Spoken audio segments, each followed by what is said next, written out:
Lady Gaga, another MK Ultra beta slave?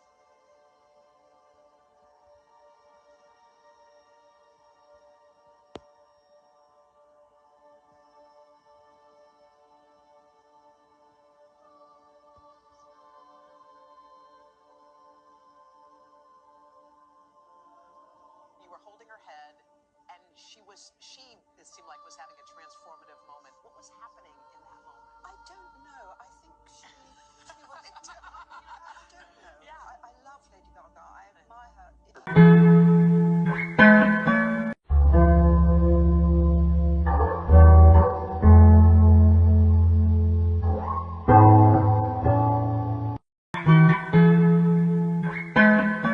Shake It is activating demons in her own life. That's kind of why I didn't want her to do this song, Shake It, or like any drill songs, because it's like these songs are activating like these demons that I killed. You know what I'm saying? Like, I don't want to be that girl anymore. Like I just want to be a mother. You know what I'm saying? Like, I don't want to be that old Cardi anymore. I left that lifestyle a long time ago, bro. The law of the 8. The soul penetrates into the depths of sin and vibrates into the highest form of angelic love. And that is the law of the 8. And through that, we have built and can build a full, solid foundation, which leads us onto the 9. Yeah, which is Yesod, which is foundation, which is purple, which is water. And the symbol of that which is purple can be a crown. And inside of a crown, we have the word own. And the emphasis of owning things only comes to the being who is operating with all faculties active and all senses active within the physical, which then creates a mirror effect which constantly reflects back to that being, that being is the owner and has dominion over matter. Yeah, but that can only be accomplished, yeah, when love is the law. But man can still look within from a matter perspective, with this electromagnetic ray, electromagnetic vision, electromagnetic sight, and man can still look. And so man has the ability and can still look because he still has the sense of sight.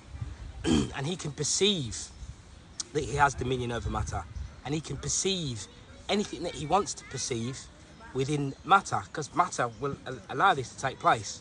And one of the situations, I'll put something on the board to try and as an analogy. When one of the things that happens when we begin to learn and we begin to know, yeah, is that we start to think that we already, it's like the Fool card from the tarot. In a way, we start to perceive as though we know more than we actually do know. So what happens is we end up walking around with like underwear on our head, but we don't realise that that's what we're doing. We don't actually realise that, because we're speaking about things that we have not fully. We've only recognised the surface layer of something. Yeah, we haven't fully recognised the other 8 layers that there are to go within that same thing. Yeah. And that is one of the things that happens and takes place here. It's happened to myself. It's happened to every single individual, and that is the reason why here we are known as ruffians that operate via ignorance, selfishness, and fear. Yeah. So it isn't, and those that are the ruffians are the mass of beings. that operate from this perspective. Yeah, because they would then choose to, what a being will do is choose to ignore that which is going to save it in order to follow and go with that which is comforting in that moment. Yeah, and that is what happens. It is what we do, and that is actually used, and that is actually constantly used against us all the time. What did I have here to start this presentation? I had something right here, right? So the irony, right?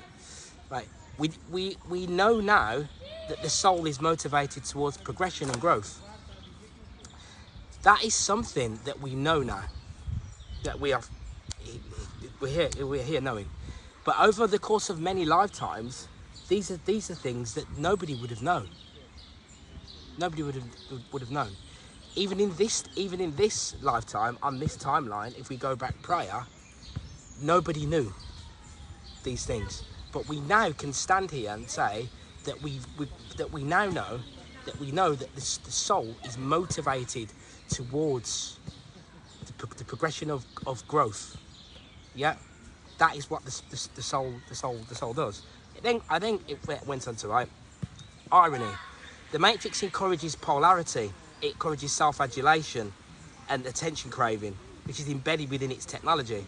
Whilst at the same time, the soul is beginning to recognise its greatness outside of the underworld. Yep, these are the two things that happen at the same time. So this artificial matrix is constantly trying to pull a being. It's constantly trying to pull a being away from what the soul wants to happen. This is what is taking place. Yeah, because which is what I was just saying at the very beginning about the level of ignorance. Yeah, that we may not even realise is actually taking place.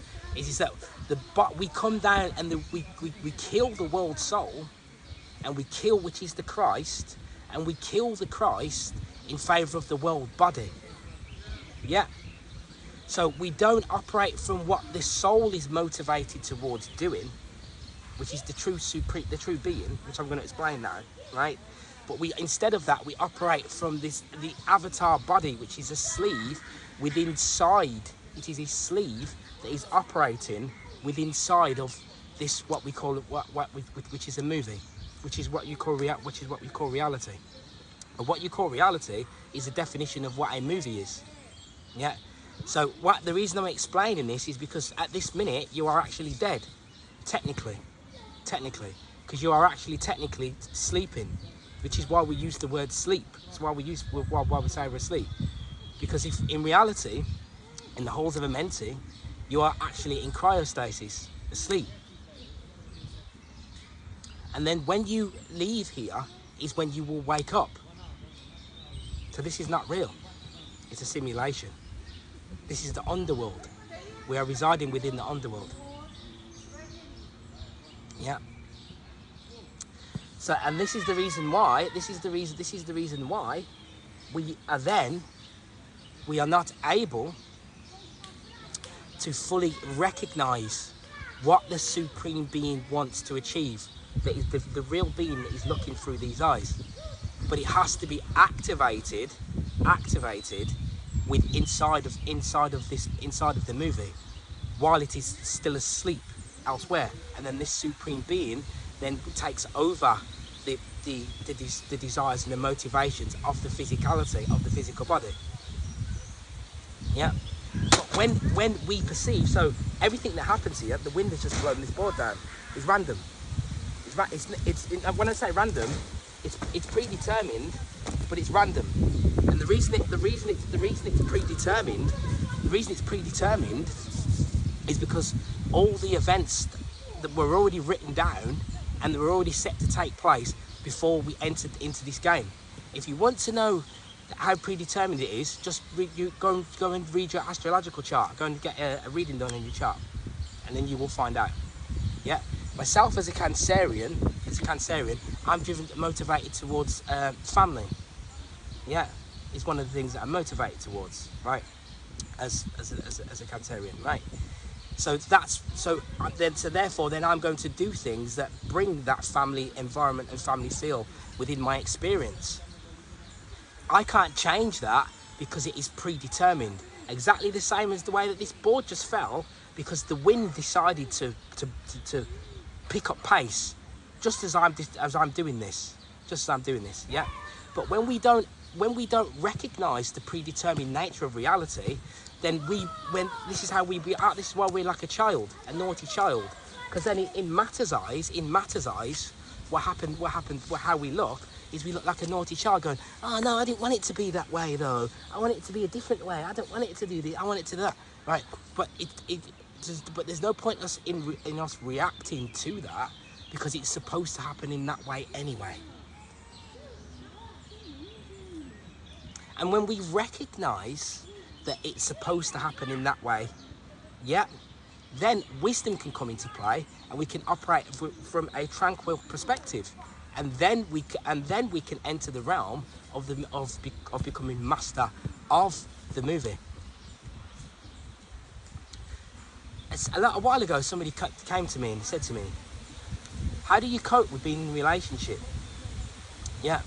Now, this is going back to the video that I played at the start of this as well, right? How do you cope? A lot of souls, he said to me, are not able to. They don't go into relationships because they find that there's this power struggle. There's a narcissistic power struggle that takes place in conjunction with what you call love, etc. Yeah, but it takes place because of the sex. That's why it takes place. Yeah, and the energies that we operate with here, yeah, are contractive and expansive. We're going to look at some of the Thelema tradition, and in that tradition they have two gods. One called Nu, which is the equivalent of Nut, which is the sky goddess, and the other is called Hadit. Had, yeah. I've already had it. It's gone, which is a contractive force. So Nu is an expansive force, and Nu, which you've got on the board, which you'll see, which is 8, which is an expansive force, and Hadit is a contracting force, yeah. And those two forces are constantly at play, and because of the way that they operate and the way that they contract and expand as energy, yeah, then the wisdom mirror reflects back a paradoxical nature of reality, and that's what we are in here. So when one is in what happens is when we're becoming more conscious, becoming more sensitive, then beings become repelled away from things that they feel are going to be somehow traumatizing, or rage, storm, problems, this, that, blah, blah, blah. But that is engraved within matter. We only have to look at the Whore of Babylon. William Blake, 1809. We'll put it up on the screen. 1809. So the key events that take place, yeah, the key events that take place, you will find them, like I've been saying for years now, you will find them with these key, what you think are numbers, these key frequencies. So if you imagine it as imagine this movie concept that I bring to you now. Not even a movie concept. This is a movie reality that has already been played to you many times, because the mirror is always reflecting back the true nature of events. So imagine, if we had some beings operating outside of here in a different reality, different plane, and then what they are doing, these beings, yeah, is that they are interacting with another realm. They're interacting with another reality, yeah.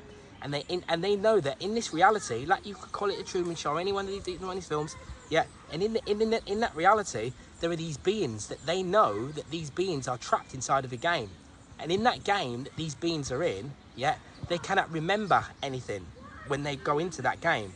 But these beings are stuck still, right? You see, because everything is being reflected back. They have AI headset. These beings have the VR headset, right? Yeah, because VR, virtual reality, can only take place through the senses, and the senses are controlled by VR, which I'm going to show you we're going to talk about what VR is now, right? Now, these beings are stuck in cryostasis, but they have this mask on, yeah, this VR headset on, yeah? And then these other beings, they are sat in a big control room, yeah? These other super beings, they are sat in a big control room, and they are orchestrating the events that take place inside this reality. But they interact with these beings in a particular way that to the average being inside of there cannot comprehend it. Why can they cannot comprehend it? Because these other super beings are thousands of years ahead of these other beings, and they are controlling, orchestrating what is happening inside of that reality. And from outside of it, they are orchestrating events that take place in there. And so is the construct that they reside within is also doing it. And when they fall into it, they fall in at particular angles of light, and those particular angles of light that they fall in has an energy signature to it, which is the script, which you can look. Well, I told you, which you can find for your astrological chart, and in other ways, like we do here through the numerology, arithmetic, gematria, through lots of different things. But I'm going to speak to you today. I'm going to speak today about the height of magic, right? So what we find in which is going back to what I was saying right at the very beginning about this ignorance. We think we are further than we are. This is what happens. Now we perceive that then we are to do this. The word that we'll be going around the block is what is the word we call it now? You're holding on to your semen retention. You're retaining your semen. See, I even lost the word for a second there because it's not within my vocabulary like that. Semen retention, retaining your semen. Yeah. But big but. Then what can happen if the knowledge, if we haven't have the correct balanced level of knowledge, the correct incoming knowledge isn't there, then we start to perceive that, hang on a minute, that the woman, because of this whore of Babylon, this is what I'm saying, we start to perceive, because you see this here, she says Eva here, see, so you see Sophia here, right, in between these two pillars. There was also the two pillars of Atlantis as well, before the two pillars that you see in Masonry, Boas and Jacqueline, right?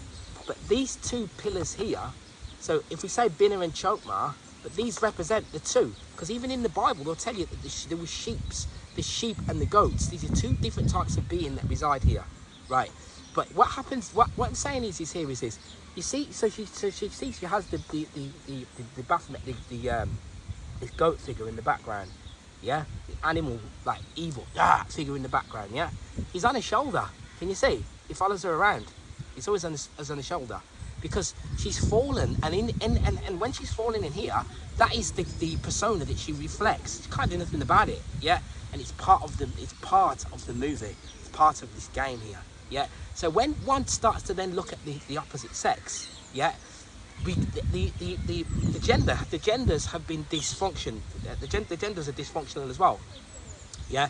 We have different types of dysfunction within the gender, right? Even so, she has an archetype which is a Cleopathic archetype of the Lilith, Great Mother, yeah.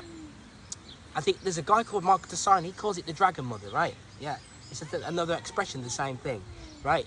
Now, so when man perceives this woman now, yeah, the woman can be operating from a victim, with narcissism involved, because this narcissism is a trait that comes from the spirit realm, right? So what happens is you perceive this woman is can be play the victim in the narcissism, and then the opposite is the patriarchal masculine, who he's this dysfunctional masculine. He's working with something called grandiose. He's a big chest, right, all the rest of it, yeah. He's the big man, he's gonna have the arm wrestle at the bar and beat everybody in front of everyone, right? Gaston, they put it in the Disney thing. Why? So you had Beauty and the Beast, right? This is how the movie reflects back. How this reflects is it's working with your subconscious mind, and it has to do this. Otherwise, we cannot play the game. So you would have Gaston in the in the Beauty and the Beast. And then you would have the girl, right? The girl. And the girl would play like she's got a princess syndrome, deliberately. Yeah, and then you would have Gaston. Now these figures, they would get played over and over and over and over again, because it's black magic. Black magic, when you were a child, I watched it happen. I've seen everything I say is because I've been watching it throughout the timeline deliberately from the perspective of the supreme being that's playing the game to an extent. Yeah, and then so you have these two archetypes. One's a princess syndrome, and the other one is the Gaston guy with all the big muscles, and he's 6'10". Yeah, and he's yeah, but he's ignorant. He's standing on everything, right?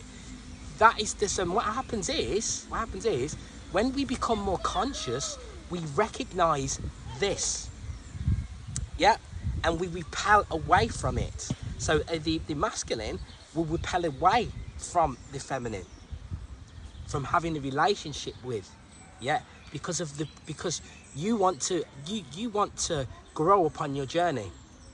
You want to grow, and you don't want to have anything to hinder. So what happens is you move towards apathy. This is right brain here. This is what happens. Right brain imbalance, right? And then we move towards this being alone. And then being alone, that's an expression, an effect of apathy to an extent. But there's nothing wrong with you being alone at the same time. But in the same token, yeah, we are a reflection of the supreme being. So the priest and the priestess, right? Which is Hadit and Nu and Nut, right? Yeah.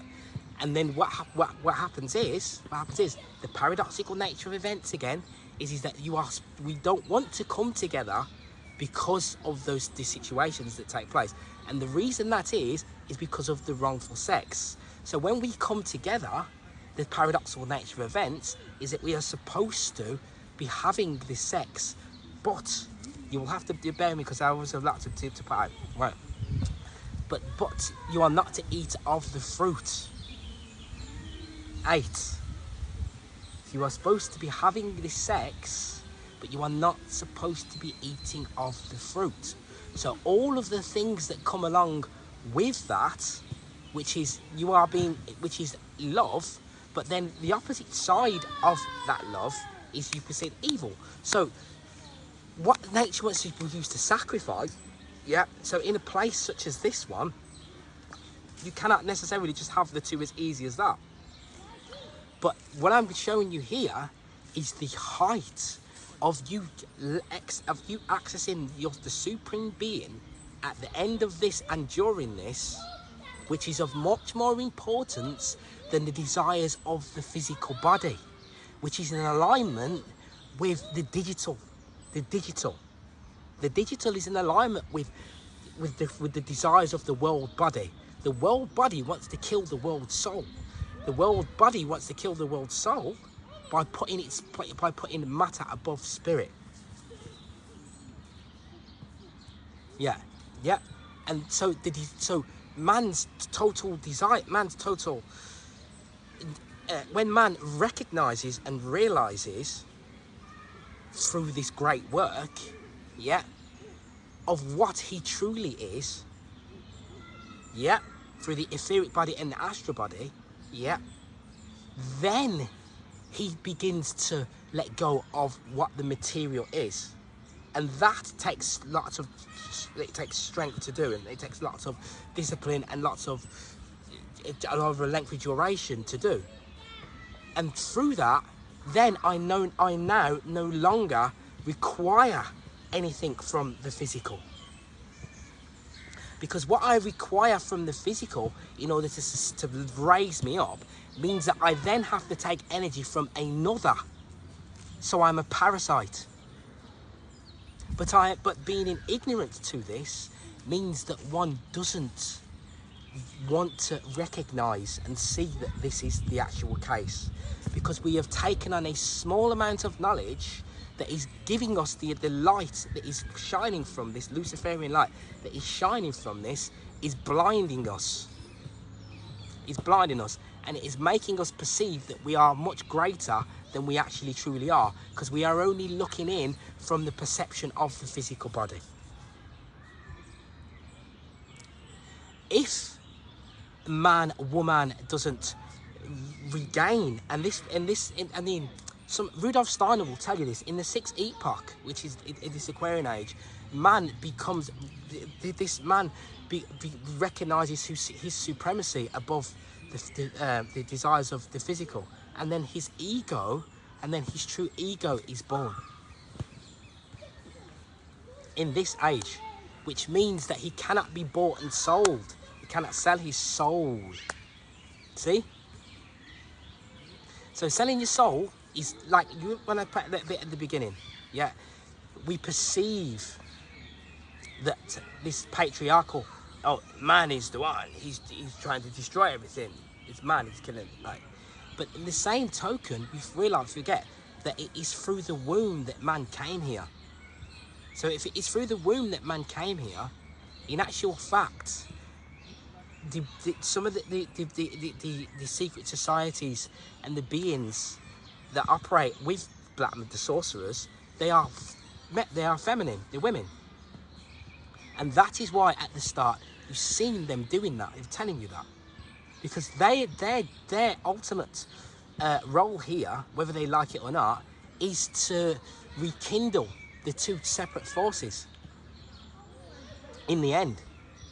But they cannot do it without us. This is why. So because they operate on this darker side, on that side there, on this contracting side, they operate with the 9 still, because the 9 dies. Yeah. And they cannot do it because they operate with fire, which is red, which is 9, which you're going to see. Yeah. That is how they work and how they operate in that exact particular fashion. So we then are easily sold. So what these digital age. So I'm never speaking about I'm not speaking about any individuals that I see. I'm speaking about a whole of the collective. Because when we move into this phase that we're in now, then the mirror is being reflected and turned back upon themselves. And the one that doesn't want to do this, and the one that doesn't want to absorb and digest that knowledge of self, is the one that doesn't want to activate the soul. Is the one that wants to operate with to continue with the material timeline, because the material timeline creates the fame, yeah, or the idea that we are going to leave all these material legacies behind. Yeah. And that is what happened. Or the idea that we are somehow going to be looking great in front of our peers and our parents and the people that we left behind. Yeah. Yeah. In above the desires of the soul. Yeah. Which is to grow and to expand light upon darkness. Yeah. But that light cannot be expanded upon darkness, yeah, until yeah, we ride the serpent of Apep, yeah. And this serpent of Apep, yeah, is the one that operates with within the depths of darkness, within the depths of perversion, yeah. Because that again, because we're in this paradoxical nature of events, is an energy, a Samael energy that operates again with Mars and Nergal, yeah, who the Mesopotamians and the Sumerians who used to worship was a god, as Nergal, as a god, Nergal, and Nergal used to be in conjunction again. We used to operate with Ishtar, yeah, but then with Inanna, and they would have sex cults. Right, which is what we're going to be speaking about here, yeah, right, and that Samael energy is a necessary energy that is used to create the physical matter. I do martial arts, but I manifest my reality. So the school of martial arts that I go to happens to be 5 minutes away from where I was in England, happens to be 5 minutes away from where I am in Portugal, and is connected to my family and everything in Portugal. In Portugal, yeah, 5 minutes away from where I live in Portugal now, And then they would say to me, when I go there, because it's a small world. So the old man that's there, who's about 70 now, he trained with my dad's trained, and my dad's about 60. Yeah, and they're all interconnected. And I'm only 5 minutes away from them. But they don't recognise through ignorance that they are in their place that they reside in has much more beauty to it. Not just that, which I'm going to speak about, because of the way that this sex happens. So we're going to play a video now, but what I'm going to say before that, to bring us into that, yeah, is the sex is the key, because within the sex, yeah, is the God, is divinity.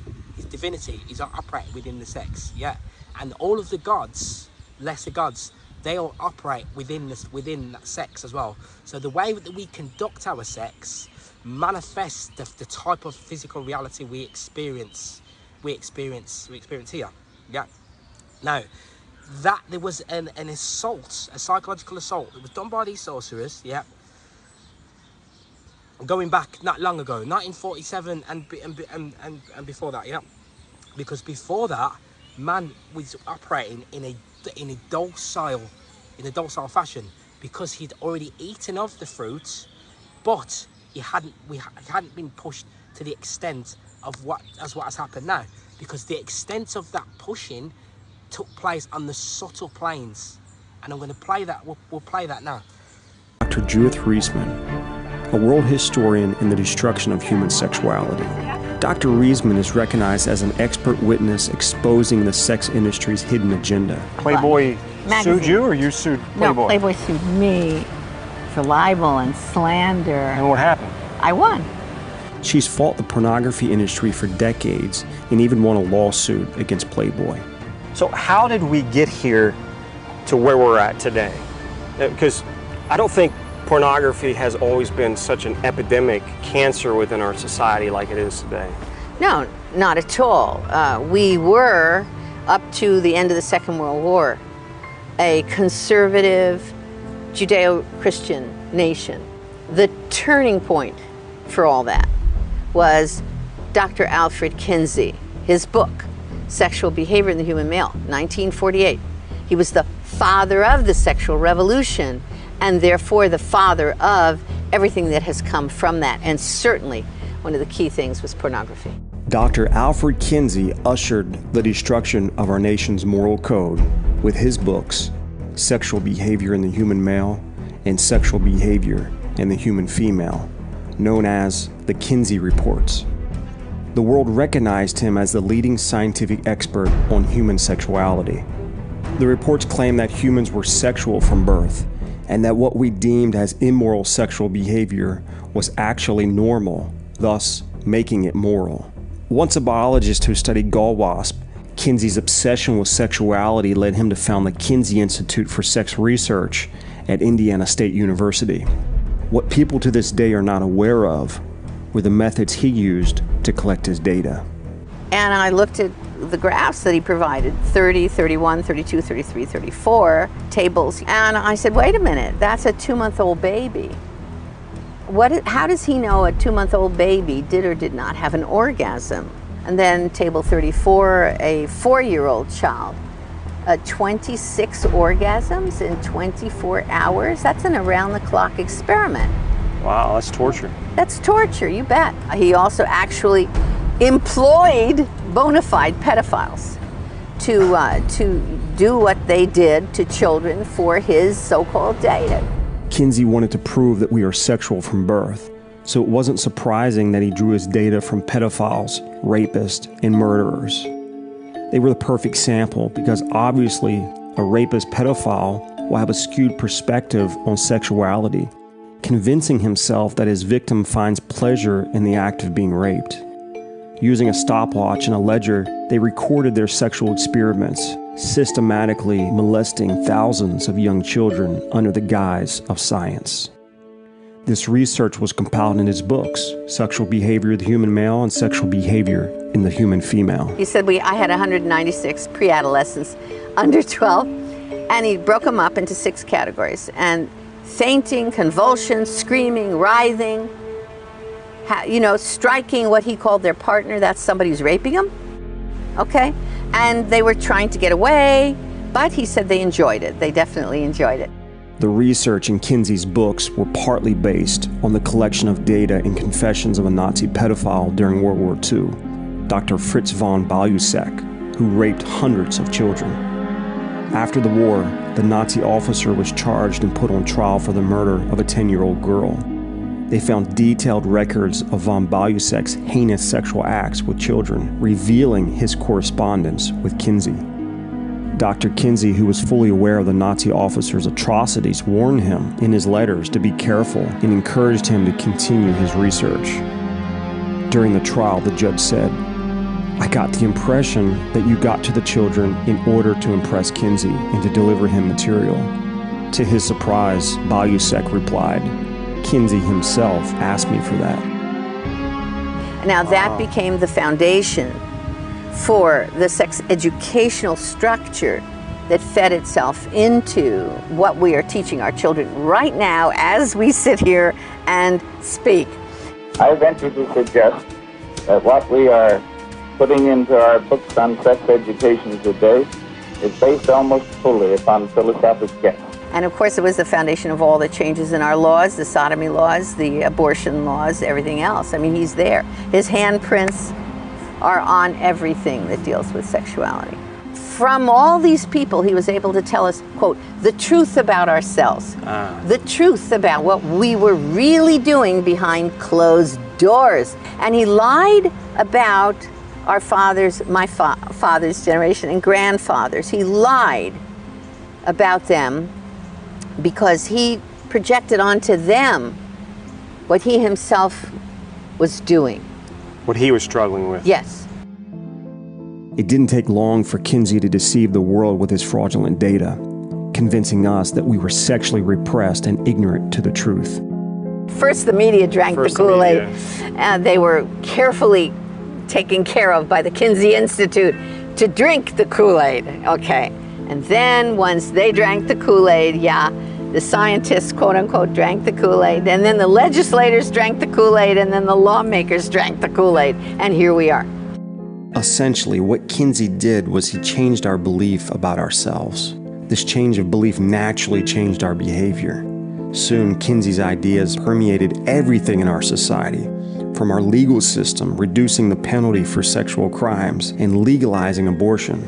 The media, promoting his philosophy to the educational system, teaching children his views on sexuality. What's more, the pharmaceutical industry capitalized from the sexual revolution. We saw the emergence of STDs, sexual enhancers, and the morning after pill. The divorce rate soared along with sexual crime. As a people, we would never be the same again. Our innocence was lost forever. Ultimately, Kinsey's fraudulent data led to the legalization of pornography. One of the virgins in college that read Kinsey and believed him was a guy named Hugh Hefner. Okay, so he's in college. So Hefner was an advocate for Kinsey's. He reads Kinsey and he says, hey, everybody's been lying to me. They've all been diddling around doing all this stuff, and I have been standing here being a nice guy. Forget it. He says, I will be, and I'm quoting him, Kinsey's pamphleteer. I will be Kinsey's pamphleteer. Really? So from there, he began to advocate for changes in the law, and he created a magazine called Playboy, which then he said would reflect what Kinsey had found about human sexuality. In his fraudulent data. America was educated by a pedophile whose work was labeled as science. Just as Darwin was the father of legitimizing evolution, Kinsey was the father of legitimizing the sexual revolution and all that's based upon that today. Sure enough, Hefner was true to his word. Not only did he popularize pornography on a global scale, he also helped to legalize it. I want a congressional investigation of Kinsey. At some point, we may, in fact, be able to get a public to be aware that they've been raped. The whole nation has been raped. That is what's happened to us. We have been raped, and you cannot expect to survive a rape without a great deal of illness, pain, and trauma. And we've gone through it. Now we've got to find a way to get out of it. So, whatever happened to Kinsey? Well, this glorified psychopath eventually died of a slow and painful disease called orchitis, a lethal infection of the testicles due to years of brutal masochistic masturbation and other vile sexual acts. How ironic. The preacher of sexual liberation died from following his own message. Sadly, his destructive work continues to live on with his lies, and to this day, we continue to fund the Kinsey Institute with our tax dollars. Now, for any man who's trapped in pornography, he must first realize that the root of the problem is based on a lie by Kinsey and a lie from the enemy of his soul. You need to realize you've been duped.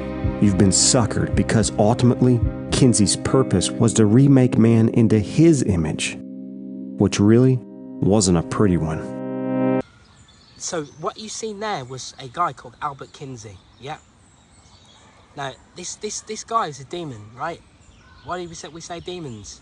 Because they come in bodies, certain spirits here, to come and to try and manipulate and to take the physical plane in a particular direction, yeah.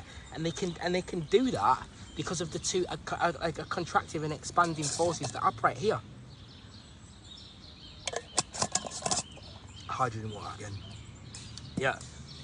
Because of the two forces that operate here deliberately. So the Ahriman and the Ahura Mazda. So the Ahrimanic force that operates here will be here to operate as a tempter. Samael energy, Samael. If we allow it to command us instead of us commanding it, then it will bring forth perversion. So here where I am now, what I found here is that the beings that are here, yeah, in the Matrix, if you want to call it that, yeah, they are not like the beings in England. And what I mean by that is that the beings that are here, they are, you like a being in England would go, they're behind. I'll tell you why. Because the women, the girls, the young girls and the young boys, they operate like they used to, like I seen them operating myself in the early 90s. Although there was still kidnappers and still all this sort of stuff, because somebody tried to, take me away when I was a child. And it was a real big scene as well, everything. They did all the pulling up on the side of the road, kidnappers. And they would mention it in the schools the day before. It's all right, there's people going around and just taking people's kids like it's nothing. And then the parents are still sending the kids there because they are dumbed down. We know because they're dumb, because of the ignorance. Because they have the blindfold on, actually. They're blindfolded to it. Their senses are dulled. They're blindfolded, yeah. And so what? So, but in the same token, you see how it works. It's always these layers that interplay, and in the same token, the children that are here, the beings that are here, when they are in their college and university, whatever it is that they do, yeah, they still operate like this back in the 80s and the 90s. They wear flare-bottom jeans. And they have the trainers that they wear, all these Converse trainers, whatever they're wearing, right? And they look like they are, and they're baggy clothes and all this sort of stuff, and they are just happy, content with just going to what they do. They go to their little cinema, whatever they go and do. Yeah, the beings here, and they don't smoke, they don't drink, and even when they're at university, they're still under the same indoctrination, but it is not. But the lust isn't there. But you cannot see it unless you have not operate with this nomadic, and you see through these eyes. We have this third eye vision. Then you couldn't see it unless if I took a being from America or the UK or something like that, and I showed them somewhere else. I go, look at these kids compared to the kids here. Their mum and dad are still together. Yeah. And this is how the mirror's reflecting back, how nature's reflecting back. Their mum and dad are still together. They go out with their friends and they come back at a certain time, and there's no loss there. They want to be a child still, and it feels like, and it looks like when you see them going in to go and do what they're doing, yeah, you can see that it looks as though, and it isn't. You get a feel for, if I rewind the time back to the 90s, 80s. So you can see that what happened with man and woman, like it's in that video there, yeah, is that they have been sort of co-opted, like it's been done on in the subtle planes. So this Kinsey guy, yeah, it's Albert Kinsey, yeah. This is stuff that I researched years ago, right? And it needs to be known, because I know there are many that don't know. And this Albert Kinsey, yeah, was they used him, and this is how black magic works, because they used him, yeah, to bring about abortions and to bring pornography and everything into play, and they did it by getting him to. Because they already knew, because they already do this. You see, it's in the Egyptian book of it's in the Book of the Dead, right? Yeah, and what happens is, you see, is with this kundalini, with this energy, this serpent energy, right? Yeah, is it if you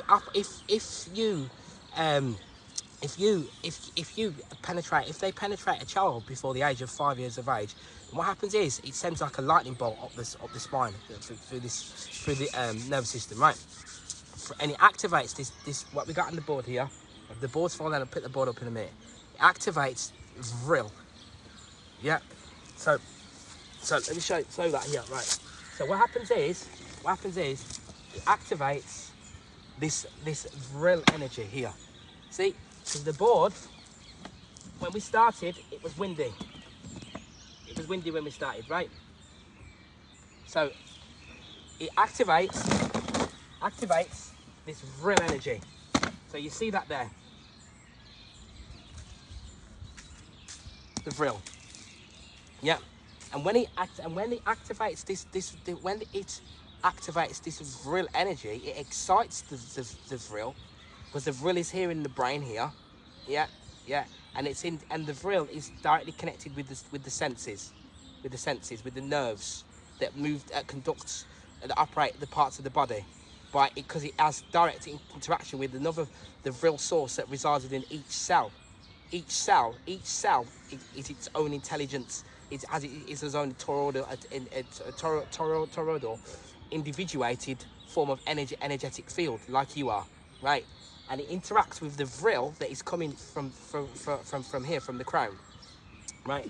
And then what happens is when they penetrate this child from before the age of 5 or 6, it sends this electrostatic force up the spine, and then it goes into the brain and goes psh, that is psh, psh, right?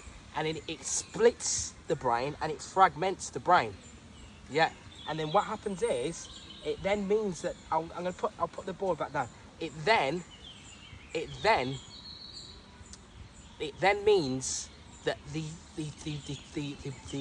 the personalities, because your personality is malleable. It can be moved, and this is how your parents. Like at the start of this video, I mentioned MK Ultra. Your parents are used to put you under MK Ultra, because your personality is malleable. It's like a sponge, and you can be molded by what you see. By what you see and what you intake in from others through your personality, yeah. And then that personality can then be split, yeah. But it's mostly done with boys that yeah, through the age. And then that personality can be split. You can split your personality, yeah. And then once you split that personality, we can then create different we can then create different personas within one being, yeah. Who then split from each one like a corridor. But we are already fragmented, like a shattered glass on the floor, fragmented, yeah. But the other part to that, yeah, is that when it is operated in the correct way, yeah, I'll put it up on the board as well. Polarities of sexual free energy cut in the chains of masculine energetic slavery exposed.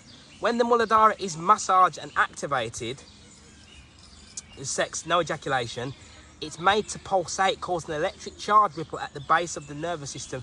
This acts as a battery charger for man's mental and physical, for man mentally, physically and spiritually. So what happens is the woman, yeah. So you will generally never ever be able to get into a relationship without there being this polarity of good stuff and negative stuff, good stuff and negative stuff. Yeah, you're never going to get away from that deliberately, because the doors at Eden Light is for you to get in. She's never going to make it easy. She's never going to make it easy. This is how she works, right? So the feminine has these archetypes within him. So even when you are in the womb, even when one is in the womb, yeah, when the mother is intaking of different things that she's intaking within herself, it then, especially through the subconscious mind in the mental sphere, it then gets passed on to the child, right? So what happens is, man being connected with woman, man connecting with woman is ultimately really of the greatest thing. Yeah, it's of the greatest thing. And I have it here anyway. I have it here so that it can be seen, right? And what I mean by this is of the greatest thing. What I mean by that is this. Let me just pull this up a second. Yeah. And then we'll continue. Right. Yeah. Okay. Right. So there we go. Yeah. So when I say to you, when I say that it is of the greatest thing is that the creating force, yeah, between man and woman is of the heights of heights. Yeah. So I'm gonna. This is alchemical magic. When I say this, I'm not just telling it. This is me telling you exactly as it is, because I have been practicing it for many years and I have been able to achieve it. Why would that happen to me? Because this is a game, and my supreme being is orchestrating what happens with my physical vessel. Yeah. So when you partake of this sex, yeah, then it's not easy, right? This breathing, you practicing when you do meditation with the deep breathing. It would be good to practice. It'd be ideal for one to practice this for several years, beforehand. Yeah, so that you can become an adept at the breathing techniques, deep breathing. Like you might learn it initially when you go to a dentist is messing with your teeth or something, and then you look towards the deep breathing instead of looking towards some medication. Yeah, stuff like that, and then you'll recognise and realise that you can dull the pain just through the breath. Yeah, and there's with sex anyway, oxytocin gets released, and in the cortex as well, which is pleasure and pain, that also becomes is disrupted as well. And in that oneness, we lose all of that. We lose. What happens is in that instant, the self-evaluation of self, the identity of self, disappears, and we become a petri dish between the two beings as one being, and then that's how we connect back to the one, and the one is spirit. Yeah. So this Muladhara, yeah, through this deep breathing, once the Ouroboros is entered into the tail has caught the mouth like this, and we can do that with figure of 8 as well. Once this tail catches the mouth here, yeah, like this.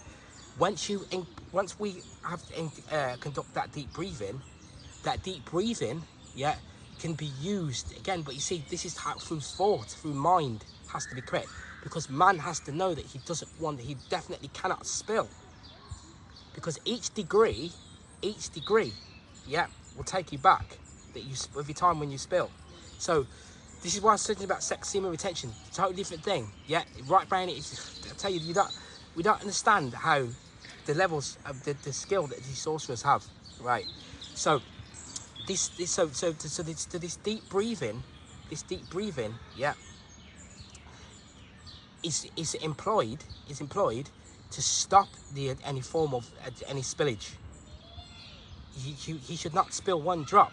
For if he should spill one drop, then he will ignite flames and fires and storms will come crashing down and disturb his whole reality going forward, day and night, through sight, yeah, through disrupt your senses, yeah, because you've ejaculated, because you've one drop, yeah, that's what will happen, that's what happens. And so then this breathing, this contraction, expansion and contraction is to hold this force. Now this force is called the intimus, and it is necessary, and I'll put it up on the board as well. These are old alchemical symbols. Yeah, that one here. This is from Mutus Liber, the mute book, alchemical mute book, and you can see him on the floor. You can see him on the. You can see there's a ladder, a great ladder, right? And a ladder. The ladder begins with L. Ladder with L. It's for light, and he's fallen into darkness. Look, right here. And they are trying to play the music, sound, vibration to raise him back up, but he can't because he's drunk upon the lust. Yeah, drunk upon lust. Back to with the whore of Babylon again. Yeah, and then but then these two others, the one of them you can see, which I'll put up on the board, they are cooking. They are cooking. Yeah, and they have the sun here because the sun is providing this force, this radiated force, which is coming through the gases. The plasma, which is just a byproduct of the ether, right? Yeah, and that runs all the way throughout one's vessel.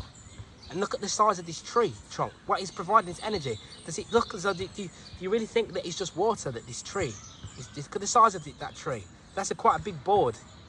It's quite a big board. Look how little I am compared to this tree. And you think that we think that it's some water that's doing it. It's a very hot country. It's hot right now. There's not much rain, but we do have rain, yeah. But it is not just the water that this tree is sustaining itself on. It's sustaining itself because it is being able to interact up at a higher. Because when you see the voltage goes up and up and up, voltage goes up, yeah. And I think it's at 13 feet where the fields are. So it's interacting with the energy of the ether. And that's what it's sustaining. It's sustaining itself. Yeah.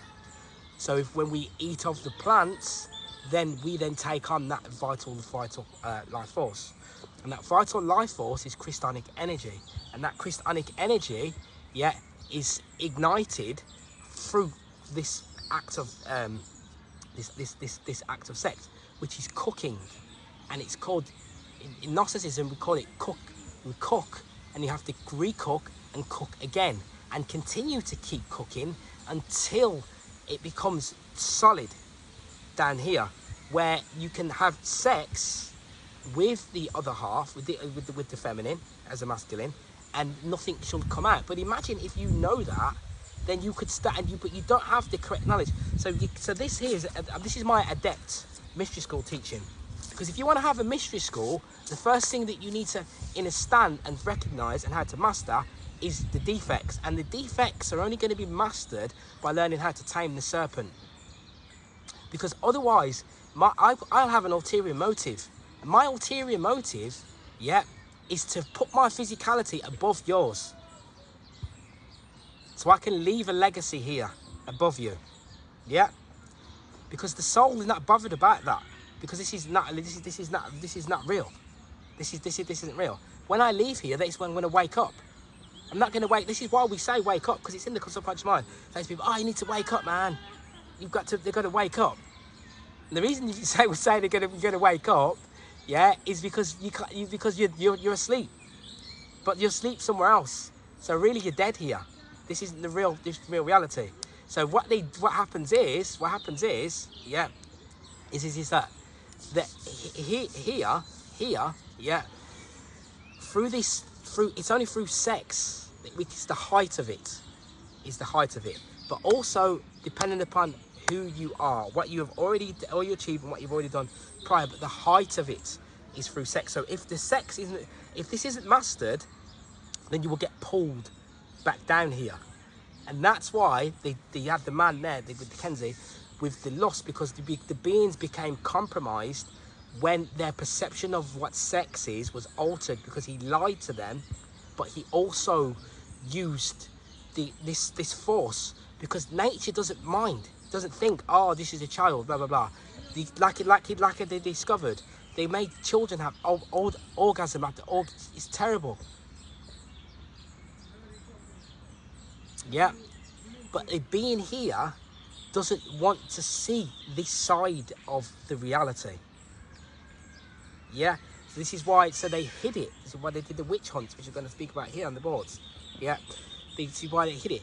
So, but when we're operating from the modality of love, yeah, we're operating on the right side, on this side, yeah, then we are working with the conscience, and the conscience is with the Christ. So we cannot kill the Christ. We cannot kill the Christ, but we can know. So we know evil, but we are not of it. We don't action it. We know that the urine, the aged urine, the urine is your blood plasma, and you drink it, but we don't go and then drink the blood. Yeah, like there was a pope. And he would and his pope. So what he would do is he would drink of blood, blatantly. It's Ollie from History Profiles, and in today's video, I'll be taking you to 15th century Rome, where the powerful clerics of the church and the Pope would reside.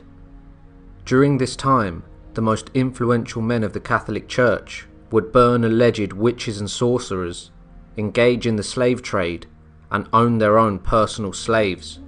And as for the Pope, whom I'm about to speak on, he would drink the blood of children. Need it be said that this was a time of evil, corruption, and devilry. Pope Innocent VIII would rule the Catholic Church during this time, and this is his story. First, let's have a look at his early life. Pope Innocent VIII's birth name was Giovanni Battista, and he was born in Genoa, Italy, in the year 1432. His father was the Viceroy of Naples, and later became the Senator of Rome. So a young Giovanni would have been brought up being wealthy, surrounded by powerful men. He would be educated in Rome, and would later become a priest in the entourage of Cardinal Calandrini, who was the half-brother to Pope Nicholas V. Already, a young Giovanni was rubbing shoulders with men of immense wealth and status. Now, a cardinal is a leading dignitary of the Roman Catholic Church, appointed by the Pope. They form the electing college, who elects the succeeding popes, and are the highest rank in the Catholic Church, being second only to the Pope himself. Therefore, being in the presence of a cardinal would gain Giovanni reputation amongst the clergy of the Catholic Church. In 1467, he was made the Bishop of Sanova by Pope Paul II. 5 years later, in 1473, he was made a cardinal by Pope Sixtus IV, with the support of Cardinal della Rovere. He was now one of the most influential people in the Catholic Church. When Pope Sixtus died in August 1484, there was much plotting and scheming being done amongst the cardinals. The cardinals of the church were immensely wealthy, but with all their earthly riches, something was still missing, and that was immense power, the power of the Pope. They would bribe each other with vast sums of gold and huge estates all over Europe. Nevertheless, many of their efforts bore no fruit, and Giovanni Battista would ascend to the papal throne, with his new name being Pope Innocent VIII. Now having the power he so craved, he would quickly address the kings of Europe and summon them to unite in a new crusade against the Turks. However, this call to war addressing the kings and barons of Europe would fail, as the Pope had a disagreement with King Ferdinand of Naples. Pope Innocent would then excommunicate the king from the Catholic Church, and would invite and encourage King Charles VIII of France to wage war on Naples and take it as his own. The Pope knew the amount of death and devastation that this would bring, but to him, disgracing the defiant King of Naples was worth more than the death of countless innocents. This evil and foolish act of the Pope's would lead Italy into anarchy for several decades, lasting even after his death. As well as this, after his failed attempt to muster up a new crusade against the Turks, he would go on to support them and their ruler, Sultan Bayezid II. He made a deal with the Sultan to keep his brother a captive at the Vatican. Since the Sultan's brother tried to claim the Ottoman throne, he would ultimately go into exile and would later be arrested and came into the hands of the Pope. He would make threats to release the Sultan's brother if the Sultan didn't make his annual payments. Now, Pope Innocent VIII would also engage in the slave trade. He allowed the slave trade to take part under his rule and didn't condemn it. King Ferdinand of Aragon gifted the Pope 100 slaves, who were shared out with his favoured cardinals. Pope Innocent VIII would also wage war on alleged witches and sorcerers. A German inquisitor named Heinrich Kramer requested for a papal bull, which is a legal papal document to be released, which supported his investigation methods, and the Pope would indulge him on his request. He issued the papal bull Summis Desiderantes, which reads, "Many persons of both sexes, unmindful of their own salvation and straying from the Catholic faith, have abandoned themselves to devils, incubi, and succubi, and by their incantations, spells, conjurations, and other accursed charms of crafts, enormities and horrid offences, have slain infants yet in the mother's womb, as also the offspring of cattle, have blasted the produce of the earth, the grapes of the vine, the fruits of the trees, nay, men and women, beasts of burthen, herd beasts, as well as animals of other kinds, vineyards, orchards, meadows, pasture land, corn, wheat, and all other cereals. These wretches furthermore afflict and torment men and women, beasts of burthen, hard beasts, as well as animals of other kinds, with terrible and piteous pains and sore diseases, both internal and external. They hinder men from performing the sexual act and women from conceiving. They blasphemously renounce the faith which is theirs by the sacrament of baptism, and at the instigation of the enemy of mankind, they do not shrink from committing and perpetrating the foulest abominations and filthiest excess to the deadly peril of their own souls. The abominations and enormities in question remain unpunished, not without open danger to the souls of many and peril of eternal damnation." This document in essence repeated Kramer's view that there was an outbreak of witchcraft and heresy in Germany. It urged local authorities to work with the inquisitors, who would question and torture alleged sorcerers. Those who impeded their work were threatened with excommunication. This papal bull would open the door for later witch hunts in history, which no doubt caused the death of many innocents. In 1492, the Pope felt his life slipping away. He would soon become very skinny and would be described as a mass of flesh and bone, incapable of assimilating any nourishment but a few drops of milk from a young woman's breast. Terrified of death, the Pope resorted to doing something which he would condemn people of sorcery for: the consumption of another person's blood. He was advised by alleged so-called doctors to drink the blood of young boys. The consensus was that if blood brought life, ingesting more of the life-giving liquid could restore a life, even if it was on the brink of death. It is said that many young boys were drained of all their blood, killing them in the process. Pope Innocent would drink on their blood, believing their sacrifices may help him prolong his life, but he would still fall more and more ill. He would die on the 25th of July, 1492, aged 60. Before his death, he would acknowledge that he had not been a great pope, and would ask his cardinals to forgive him for all his failings, and then urge them to elect a better man as the next pope. Pope Innocent VIII's legacy was one of failure, war, and bloodshed. He failed to unite Christendom for his dream of a new crusade. He was the direct cause of a war between France and Naples, and his actions resulted in the deaths of many people.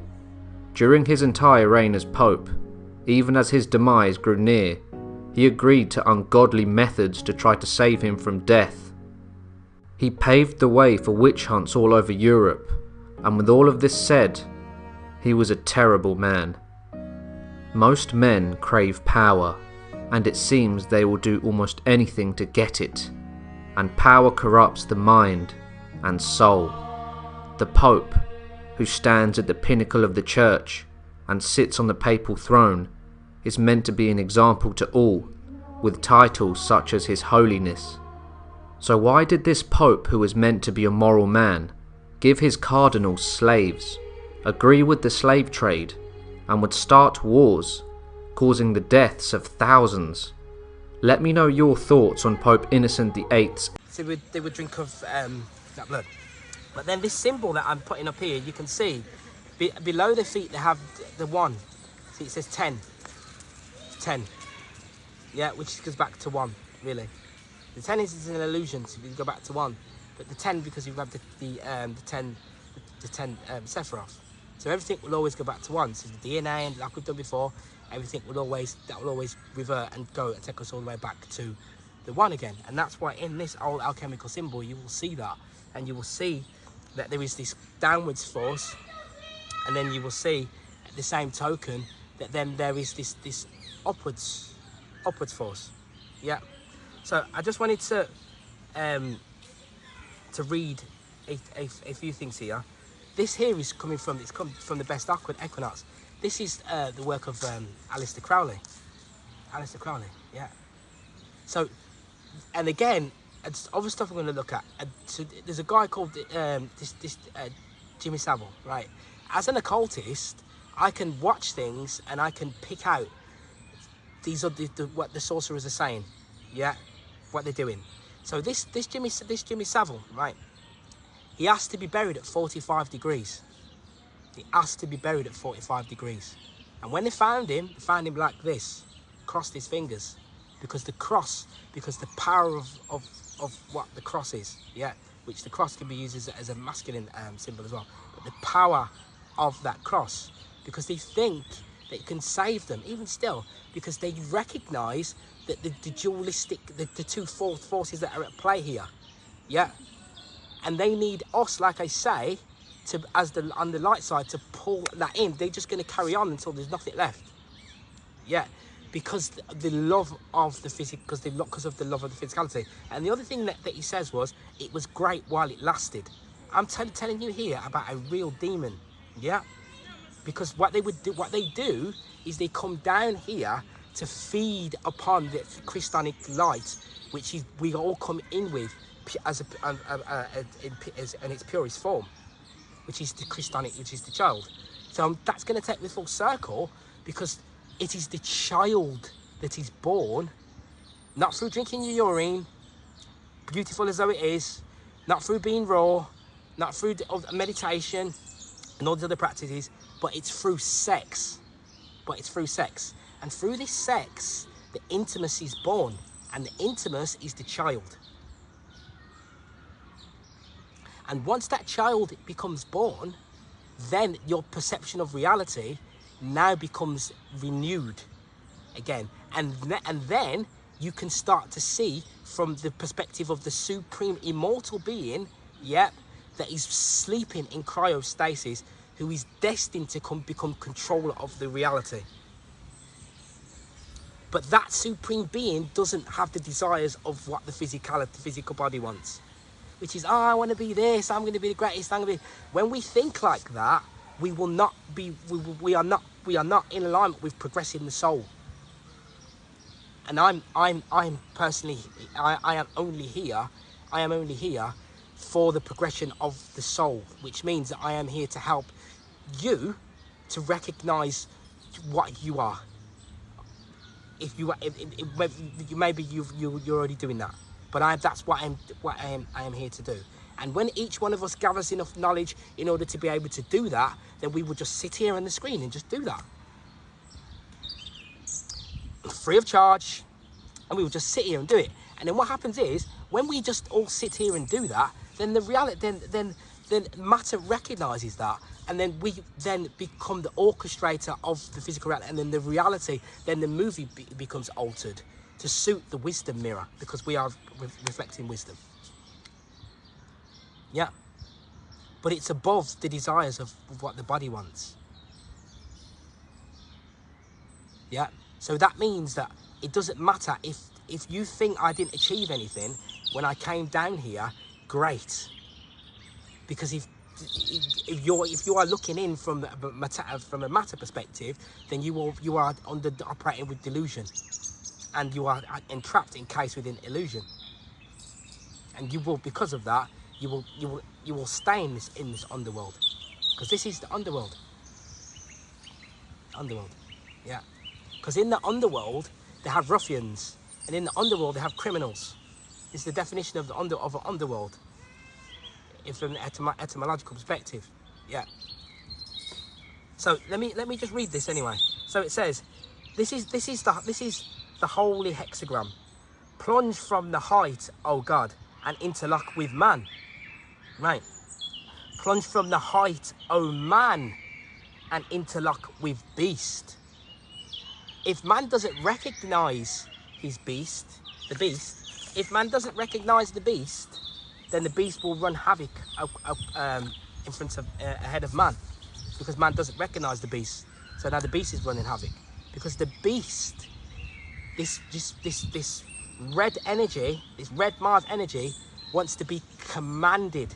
So that masculine force, you would use something like martial arts, you would command that. When you do martial arts and stuff like that, you still see, you find it, you could break your fingers, break your bones, you hurt yourself, you still do this, but you are mastering this art. And when you come through, you will be born through in the white light, through a white belt. And you will exit knowing everything when you will contract into that black light. Yeah, and when you get halfway, you'll be here in your heart, which is green. Yeah, and then when you start to know some stuff, you'll go blue and purple. And then in between that blue and purple, you was looking like a browny grey matter. Yeah. And then you will go, and then you will reach the black light.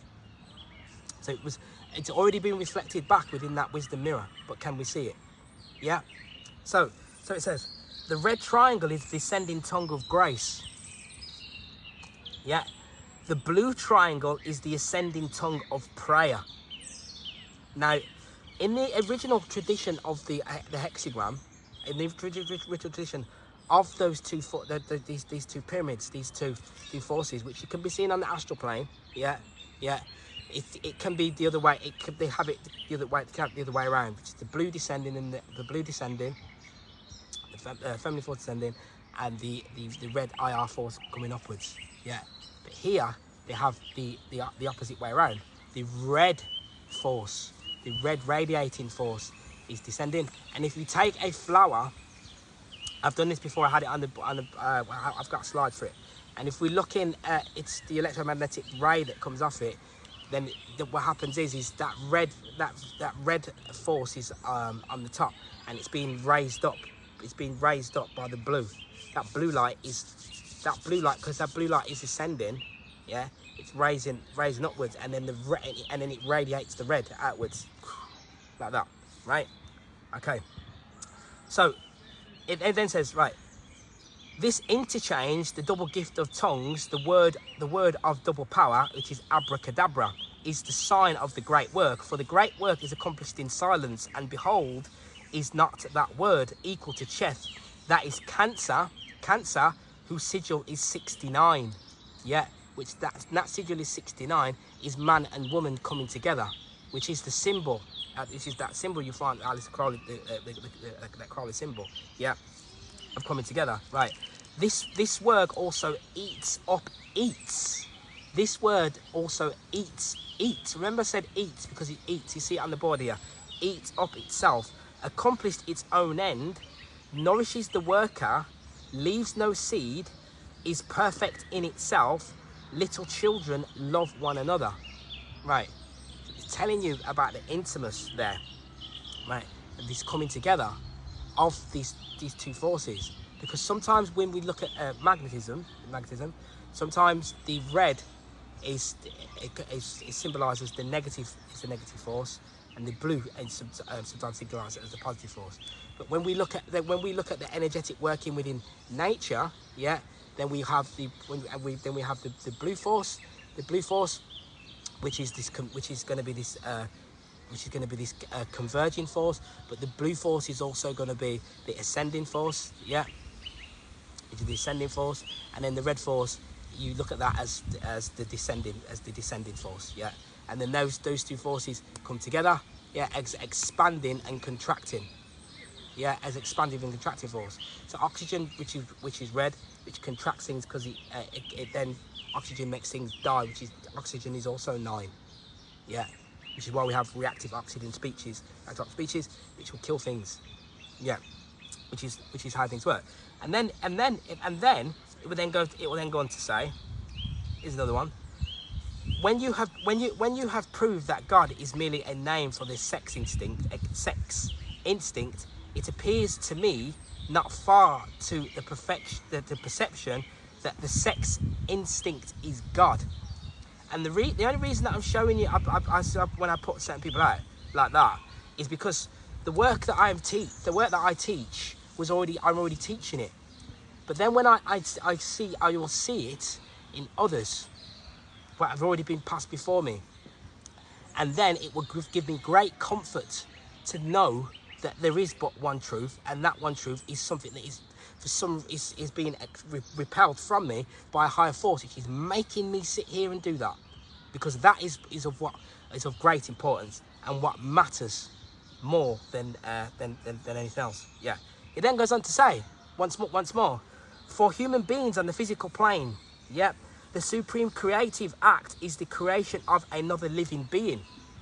Neither the male nor the female of our species is possessed of a full set of human equipment necessary to accomplish this wonder. You cannot do it on your own. But this is why, you see, the sorcerers would create a ideology that would make you go semen retention. And I've seen it, and then what happens is, because the being is not adept enough yet, and there's not enough knowledge that hasn't been gained yet, which is fine because it's long way to go yet. Yeah, they will perceive, that's better for me because I haven't got a girlfriend, but you have got a girlfriend, so that means you have to ejaculate. No. It means that you can embark upon the great work, and behind that pain and suffering is the greatest light that you could ever imagine possible. The greatest form of achievement. Because I see it here, isn't it that most man really wants to achieve goals, predetermined goals that have been pre-installed within one's brain from matter, from the physicality, which is telling you that you are to achieve success. But what is that success? Is that spiritual success, or is it material success? And this is why we have to learn to look, because we suffer here because man strives towards physical material success, because he doesn't recognize what metaphysical, what the soul, the supreme being considers to be success, which is becoming master of the physical reality, and by becoming realized is the work. That is the work. The initiation is within life itself. Yeah, and life, there is no digital in the word life. I use it, but it doesn't command me. Yeah. Yeah. The strives and struggles of the physicality, mastering those and overcoming them using patience, is where the gold is at. So I continue. Right. So it says, what is absent in one sex is present in another. Yeah. The magical laws that govern the procreative processes, which ultimately result in the birth of a physical child, are the same magical laws that govern creative processes taking place on more subtle planes. So by accessing those through this sex, when you access the womb here, yeah, they call it a Gnostic mass here, right? Now imagine this same man this same man, these sorcerers, they worship his work. They worship, this is the work, they worship his work. These people, you see them when you see them going around, all this, and all this, and all that, yeah? And all this stuff that you see them with, they drink with the children's blood, they kill all the rest of it that they're doing, because they are lusting for power. Spiritual power is they lusting for, yeah? Through sex, right? And that is, so then, the witches, right? Before it wraps up, we go onto the board, that brings me on to the witches, and I was saying, and also I was saying that with the witches, yeah, which we're going to see, they always show symbols of witches. These old women, old haggard women, they call them, right? Yeah, and in these women, they would say they were casting spells, but they would lie to you because these women were they're using sex, yeah, and because of the polarities at play here, like I was on about earlier with the Jimmy Savile one, yeah, which I'll probably put on. I'll put that in there as well, hopefully. And he can tell you in there that, and you will see yourself what this man was getting away with, yeah. And he's a marker of what the ignorance, the blindfold that has been put. And he would keep saying, he got away with it for, I don't know, from the 60s. They nearly caught him in 1967, yeah, right. And he would keep saying, this is how magic works. You keep saying that my court case is next Thursday. To the people's face. This is how, when you say you hide it in plain sight, yeah, it's not that you hide it in plain sight, yeah, it's that you have to put your intention out there, yeah, in order for it to come into fruition, yeah.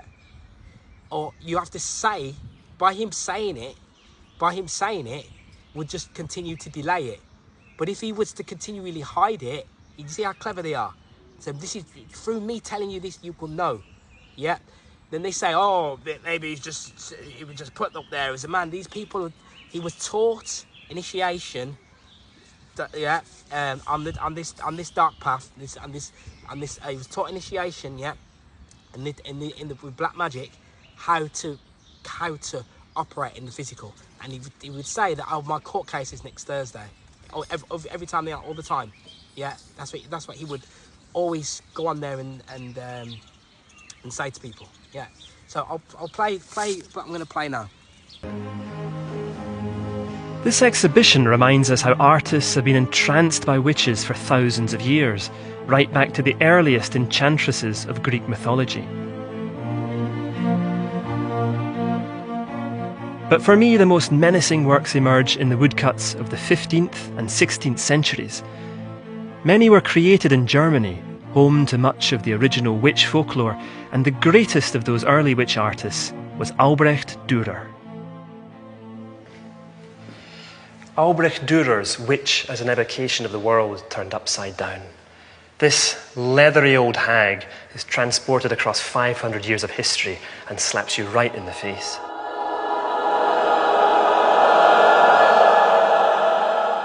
She's a messenger from a time when the witch was real, when across Europe people believed that their communities were peppered with cunning women like this one, women whose evil powers were expressed not only through magical potions and incantations, but by an unnatural sexual hunger. She's definitely not here to entertain the kids. The sinister clues are all there. Dürer depicts his hag riding to her witch's Sabbath backwards upon a goat, because this animal symbolised lust and was the form most commonly assumed by the devil. Her hair is loose, straggling behind her to indicate unbridled sexuality, and she grasps the goat's horn with a provocative firmness to let you know that she'll make you a cuckold, emasculated and impotent. It's nasty stuff.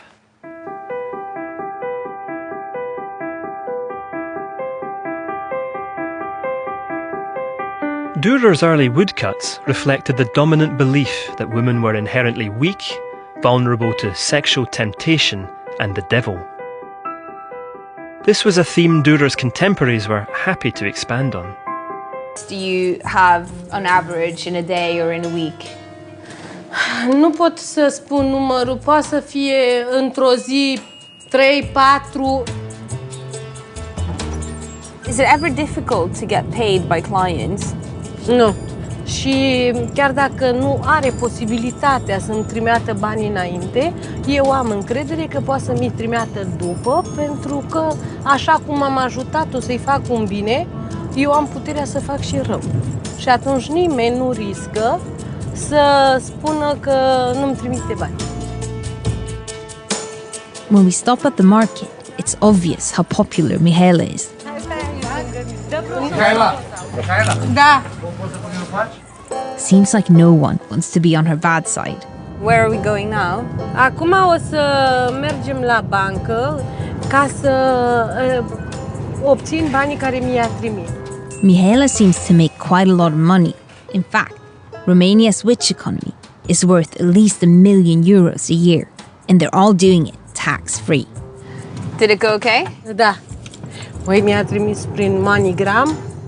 In 2011, the Romanian government tried to introduce a law forcing witches to pay tax, but it was never passed. To find out why, I'm meeting the politician behind it. How come the law was never passed? O parte dintre colegii mei care întâlniri cu anumite vrăjitoare și-au preferat să nu voteze această lege, crezând că li se poate întâmpla ceva. So politicians were afraid of being hexed? Da, sunt colegi de-ai mei care încă se sperie de acest lucru, în care aceste vrăjitoare transmiteau că, vezi, Doamne, ce o să ne facă dacă legea va trece. Why did you want to introduce this law? Pentru că am întâlnit foarte multe cazuri de oameni care au fost înșelați de aceste așa zise vrăjitoare sau ghicitoare și nu găseam o posibilitate să-i ajut. Who were the witches that threatened your colleagues in Parliament? Dar erau câteva foarte vocale și foarte cunoscute. Știu că era una sultana, nu știu dacă Brățara. Era un politician, Popovici se numea, și le-am spus, stai cu minte că te bag pe cărucior. Nu te mai lega de vrăjitoari. Te fac de polarizezi. Do you think that's fair, cursing politicians? A fost corect, nu mi-e frică de ei. Lor le frică de mine. And why do you not want to pay tax? Dacă ne face și nouă pensie, sunt de acord. Dar dacă nu faci pensie, ce nu? Cumva am învățat de la stat? Ați avut vreo școală? Ați avut vreo facultate ca să învățăm noi în ghicitorii? Asta au fost moștenită de la Dumnezeu. Și nu are niciun rost ca să vă plătesc vouă taxe. It's my last night with the witches, and the year's most important celebration, summer solstice, is about to begin. All the daughters and nieces, the whole witch clan, are gathered for a ceremony of love and destiny. Așa să strălucească, așa să înluminească fetele care au fost făcături cu urât pe ele. At midnight, apparently that will open the sky and they'll be able to read the future of mankind in the stars. Cum arde focul, așa să ardă rău. Cum arde focul, așa să ardă rău. Să se ducă prin lemne, prin pietre și un seoavați pe șlap. Cu toată inima și cu toată credința. Brățara, what did you see in the stars? S-a arătat undeva un mucegai.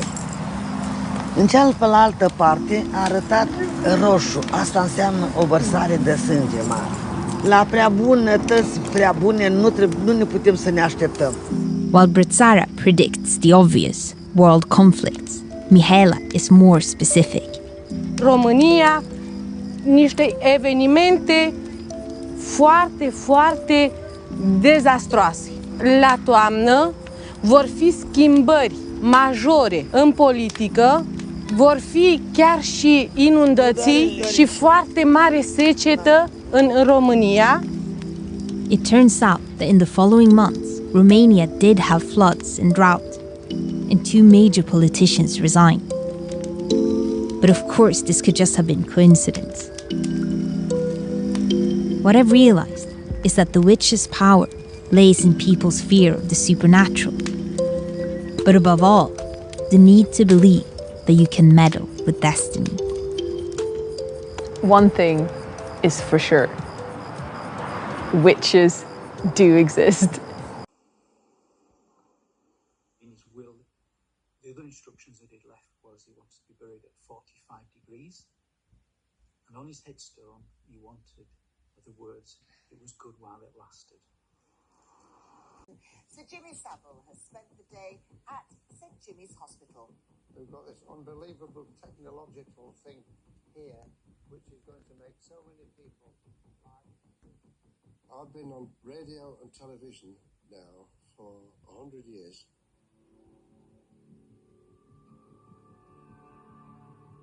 I'm a rare breed insofar as I'm a single fella. My game was not to have one wife, to have 1,000, like King Solomon. There's nothing wrong with it. You haven't broken any laws, have you? You get people chasing you and looking for you. And in fact, my case comes up on Thursday. Oh, so many adventures. In fact, my case comes up next Thursday. My case comes up next Thursday. My case has not come up yet. It comes up next Thursday. My case comes up next Thursday. Right.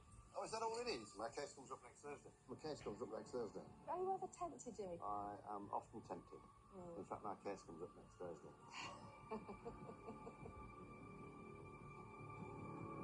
Sooner or later, you get a comeuppance.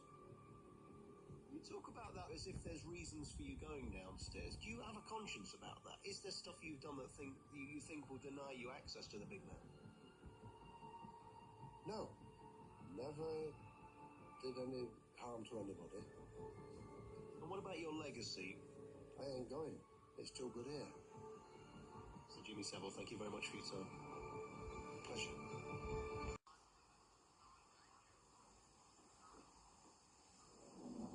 Judgment is crucial to Catholicism. It is said that when his corpse was found, the fingers were crossed. That is someone who really, really believed in it all. He'd always say, they used to say that I am not like other people. I don't have all these rules that I have to follow. I just do what I want, do what I please. Yeah, because what the Satanists do is they take the nature of reality and invert it to how they want to see it. Because as long as you are operating within the laws of love, you can pretty much you could do what you want. But they don't like the fact that you can't just do what you want and get away with it. Yeah, outside of it. But this is the paradox. But here, they can do what they want and do it in this lifetime. Yeah, and that's it. Yeah, they can get away with it in this lifetime. But then when they come out of here, we're already in the underworld, but there's the other layers, underworld layers below this one at the same time as well. Yeah, on the limbo. Yeah, and so you will keep seeing, like I keep putting up. There was one the other day, 67. Yeah, something to do with the people with their movie mirror. Yeah, the guy they've been showing you for ages. The program. Yeah, the same program. Yeah, I put it up on the board. Yeah, since she was a child, and now the one of the actors in there dies at the age of 67. Yeah, another one. The guy's on the stage. This a comedian or something. The guy comes and attacks him. Yeah, and the guy who attacks him, he ends up hurting himself, and then they put him in. I'll put the picture up for that. I won't put it on the video. I'll put a picture of that. And they put the video of him in, and he gets inside of an ambulance, and the ambulance is number 76. Yeah, the amount of these that I could keep pulling up is just phenomenal. Even to do with that Kinsey and the gay act, I am not. It meets neither way or there. The polarity of energy that one resides in with their sex, what they choose with gender, is just based upon your energy field. This is nothing, right? Yeah, but then in 1967 in the UK, that was when they released the homosexual act, which is probably a good thing because there were beings here because of the blindfold who was ready to kill other beings because of it. Yeah. So here, that brings me onto this board, because I've just been speaking. I've just been going on. We've been showing that video about with the wicks, about the witches. Right now, everything that I've been saying, that is going to be just correlate straight with the board. Right. So Hornillo. It's a heat. What we work with here, as a being, we're working with the heat. So like a firefly, which is my next video, something else we'll be talking about, something totally different. Like a firefly, it works. We work with a heat, and what happens is when we conduct this heat, and when we conduct this type of energy as well, yeah, when we conduct it rightly, we light up like this on the spirit planes, and when we light up like that, yeah, then we can pull in forces that match what we want, match what we are, and match what we want. Yeah, that's how things work. Yeah. So here, and that is engraved within language, because deep in the depths within language is the core of divine truth. So the Spanish word for hornillo, hornillo, is stove, cooker, heat, stove, cooker, heat, hornillo. Yeah, imagine that, right? And so horno is furnace. So you'll keep seeing them doing this because they work with horns. Yeah, they work with heat, and the heat of the child is for profound heat. But the same heat, yeah, it's because the beings don't recognize what they are and how this works on this alchemical level, means that they work with this heat, and that heat can be a heat for lust. It triggers within you heat, lust, greed, attention, yeah, all of these things, fame, yeah. All these things, and food. That's why when you eat the cooked food, it's hot, and that can trigger hornillo, horn, because the horno is a furnace, and that's why when he was watching with the witches, the word witch is hexen. In German, witch is hexen. So we're going to put a hex on you. So they're telling you that, you see, the witch was basically a hex. With someone who put a hex, could put a hex upon you, yeah. But then you wouldn't have witches that work for dark and light, both sides. Like in that video I just showed, clips of the two, and in that video there, those witches could work for light because they could tell you what was coming. The droughts and the storms are coming. And if you go and research it, you'll see in Romania that when the witches, when that summer solstice came about here. When that summer solstice came about here, those witches were able to, it did give them the psychic ability to be able to do and find things. Now, I have psychic abilities. That's necessarily a good thing, because what that means is, if somebody's operating with any type of malice, but yet they want to befriend me, I can see it. So it's not good. It's not necessarily a good thing. Yeah. So, but other things that some other people can't see. So other people can't see certain in situations where you are feeding into others' narcissism, and we are perpetuating this division. We're perpetuating division between ourselves by putting others on a pedestal for the wrong reasons. But one with psychic ability can see that. They can see that. But another can't see that. And then if the one with the psychic ability speaks that, it can't be seen by others, and then they think all sorts of other things, instead of being able to recognize that this thing actually it's not the individual, it's the energy that the individual is working with behind them that's making them do that on the subtle planes, and we need to recognize it so that we can curb it as a defect. Because if we don't, we're going to suffer desperately, deeply, beyond words from what you can imagine. Because matter will allow us to eat ourselves with our self-infatuation. It will allow us to do that. It's not a problem. Just come back and start again. It's been done before. Yeah, and it happens through sex as well, through these acts of wrongful sex. So that's why the word hexen, which is a hex, which is 6 again, which is a hexagram, which is 6, is telling you which is sex. So the witches would operate through sex. So women now don't realise this, but they put hex on their men through sex, which is something called hypergamy, where the man's giving all his stuff away for this woman, the sex. Or the woman's operating with dysfunctional feminine. She has princess syndrome. She feels she's a victim, so now she needs this overly grandiose masculine to try and cover that up and to give her security through that. And then we're working with the total imbalance there. Yeah. So then you have, and in Old English, hexty. They didn't say hexty. They would have just said the devil. They would have just said hexty. It's not the devil. It's people putting hexes upon one another through spirit, but they're doing it through sex. It's because when we fell, so Genesis 3:7 will tell you that when they fell, then they wear the apron. Yeah. That's when the apron came in. The apron come into play because man, was ashamed, became ashamed because of the wrongful sex we did through the ejaculation.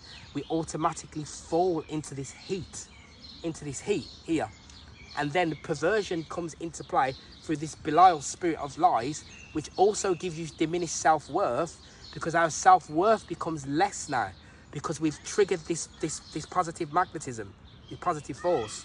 And when we trigger that positive force, then the perversion comes into play here, not outwardly, internally comes into play here, and then we feel because imagine a man, you're looking at, you're doing all these nasty things, what they're doing, right?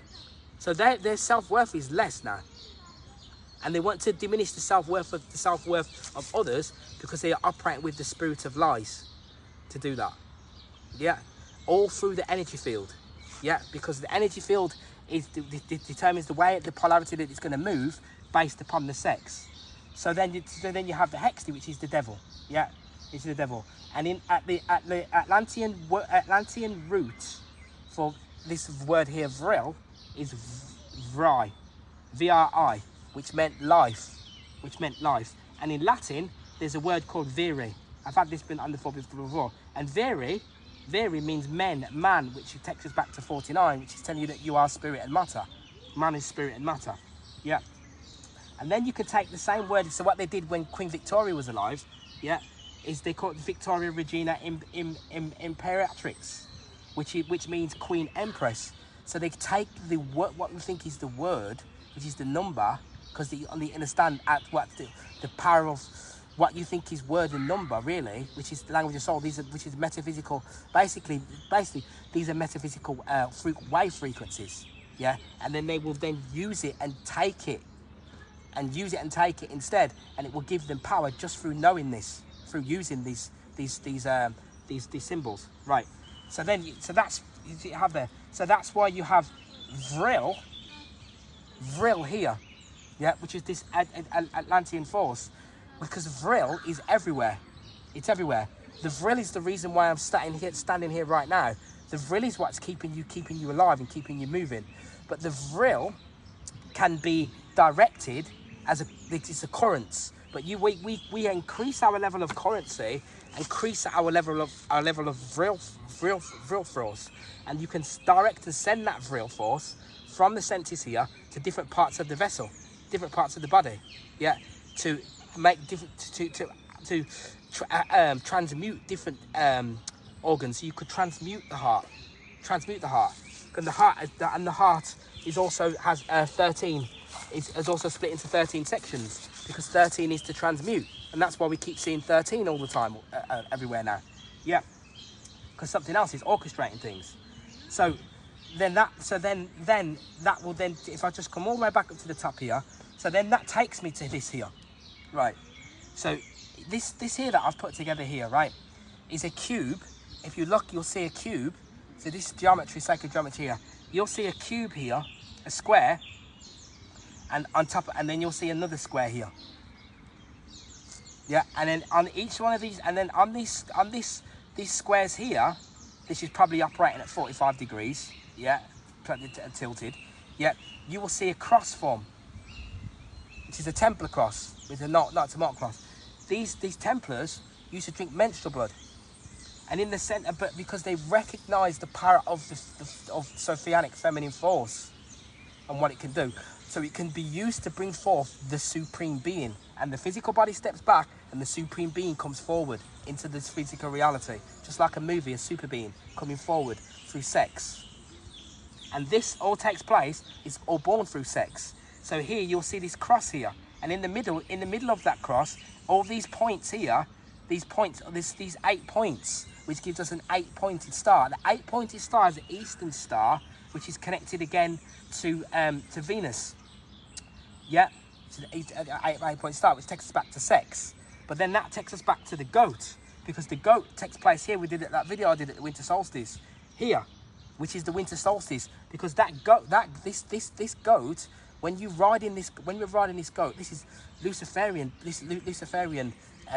teaching, but they hid it away from you and meant it as darkness. Because when you ride the goat, the witches used to really ride the goat. The goat riding started with the women, with the witches. They were the ones who would ride the goat. Some of them would fall off the goat, and then they would use man, tempt man, and through sex practice, through understanding this sex magic. It's not something I could just come in and just teach right a second. When you start to master it, you're using it to access different realities. You're using it to access the astral in different forms. You're using it to bring through spirits. So here, this is sex. This 8 here is sex. The 6 and 8 operate on the same octave, and this is here is sex. So here, you just come through this point here. We just did a 40-day period. Season of sacrifice, they call it. They call it season of sacrifice, but it's not. Because we started off here around the 22nd to the 25th, which was Our Lady Day. Our Lady Day, which I always used to do, which is March, which is a cross-quarter day, which takes us to the 7, right? Here. And it's the other way around. Here, right? Yep. And it's a 40-day period from there to 4 again, to there to there, which gives us Valpurgis night. And Valpurgis night, which is the fire of Bel. Because the fire of Bel, like here today, is hot. So the heat is the heat, again, from the sun. But when we know how to use this heat, we can use this heat to cook, yeah, and to ignite the etheric force, the Vril, that is within us. It works in layers and grades, and we use it to cook. So then on the 40-day period here, they would have fires at night to ward away, because this is a portal opening, so spirits were coming in. And the opposite end of this portal opening here, you have the Halloween, All Hallows here. Yeah, on the opposite side here. Yeah, right. And the 31st, is it not? Yeah? See, because on the 3 and the 1 and 3, these are supposed to, on the spirit octave, is the height of transmutation.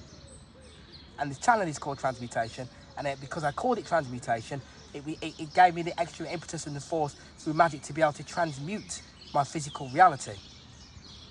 Yeah, this is how matter works. Whatever you put out there is how it will be, and that's what that demon was doing. That demon that I think was put on the body was doing that. Right. So that's how that works. But in the centre of that, it gives us these 8 points. But then this goat, they would use this goat to ride up in towards the light. And the 8-pointed star of Ishtar, yeah, 8-pointed star of Inanna, yeah, and Ishtar, Sumerian and Mesopotamian, it takes us back, is also connected to Nu. Nu, again, which is the expansive force. Again, expansive force upon this 8 points of light there. So you've got 8, and then in the centre you've got 9, which will take you to. And you'll notice that the square is circled. The square is circled. There's a pyramid here. I took it on another video. I showed it, and that pyramid is done in this exact same fashion here, because it's the tall cross, a double matter cross with 8, which is here, which is this God here. Because inside of that God force contains the good and the bad. Yeah, which is the positive and the negative. Yeah, encased within that. But by riding that goat, and see, Mike Tyson's got this thing about a goat. He's got a goat t-shirt, because you know what? Because imagine, why would a being want to walk around here, the illusion just feeding off of matter alone, without recognizing the magic, without recognizing the actual not just the magic, without recognizing the illumination. Because you see, you walk around in darkness, yeah, but once we turn the illumination on, now all the enchanted and the magic and all of the goodness can come to life. And then now this is when life becomes enjoyable, it becomes exciting, because one becomes realized within oneself. And that is no, there's no greater thing take place other than that. Right. So, and I'm not even doing it justice by explaining it like that. Right. But then see, that goat is 7. Because there's 7 grades of initiation, because there's 7 rays of light. But when the witches used to ride the goat, you see, the goat was a symbol of lust. That goat here again, symbol of lust, yeah? Symbol of perversion and lust and everything, yeah? because that's why a goat is known as a sewer, which is the sewer which is down again. To call it Satan, yeah. So, but you have to learn to ride the goat and ride the serpent of a pep in order to be able to come and in order to meet the angelic. By goat riding season, yeah. So that's why heat is 7, hot is 7, and devil is 7, and serpent is 7. All of these words are all interconnected and intertwined because we have to learn to be able to overcome and master the heat. That's what heat is, yeah. Because if it gets too hot, you become dehydrated, will you not? Yeah, and you need to have plenty of water, and you to be able to command your waters in order to be able to get through that heat.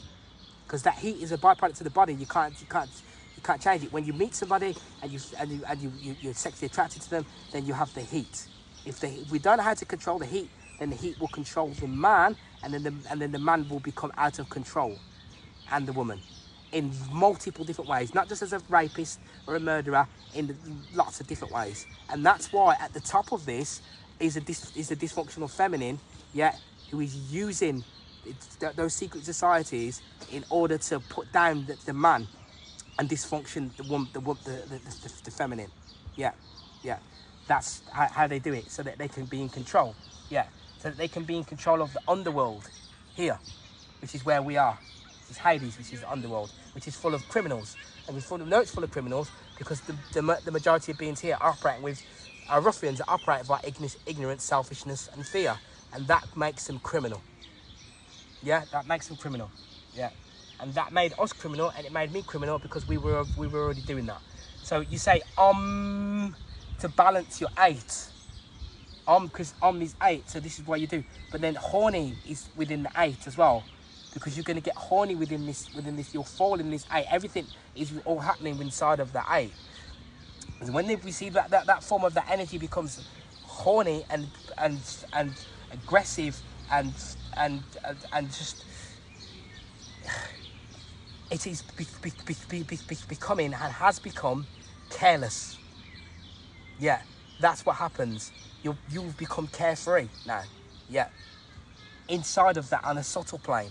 So you were allowing things to happen that you shouldn't happen. So you allow beings to be governed, knowing that means that they can't that they are being restricted now and they can't live their life. But you're still letting them do it because you don't really know how to care. You don't know what really care is. Yeah, that's how that works, and that's why it's that horny. That 8, horny is 8.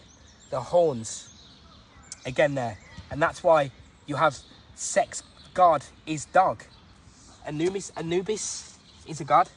Will take you to the underworld, and see, to meet Osiris in the underworld. And that's why the Egyptian hieroglyph, which I'll put up on the board, you'll see here, it's telling you that you are actually residing within an underworld that has layers to it, and you will meet the dog god, who's going to continue to take you there, which is Anubis, which is a dog again. Yeah, and that's why the sex god. That's why we've got sex god.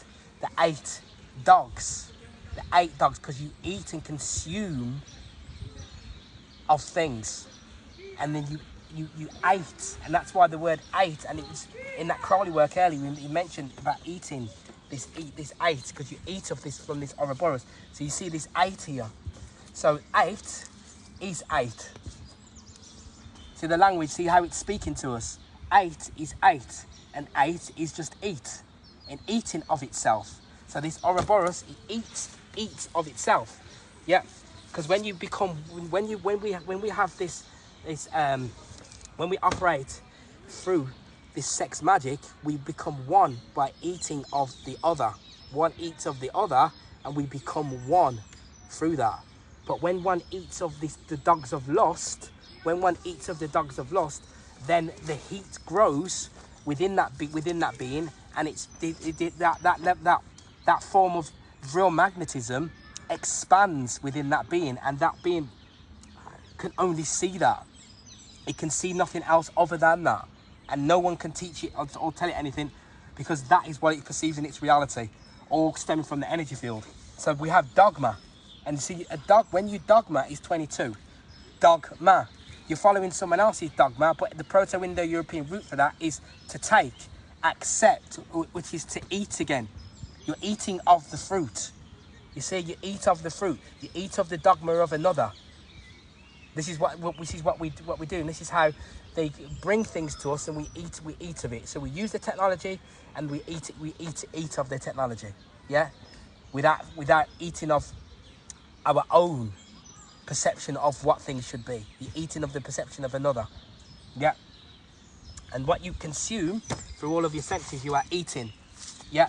So you are a god that you can either choose to be a god, yeah, or you can be a dog here. And the Satanists, the beings, the fallen sorcerers, they know that they can choose to be that. They know that they can choose. It's a choice that you can make here, and they can do it whilst they're here, providing that they learn how to command, how to work within the laws. Yeah, which is what they do. Yeah, and that's why you perceive as though they get away what they get away with. But then, in that vernal equinox, we have Aurora, the goddess of the dawn, she's the mother of Lucifer, which is basically of the light. So Lucifer is going to take you from that darkness on the riding the goat. If you stay on the goat and do not fall off that goat, yeah, and it will lead you towards that light.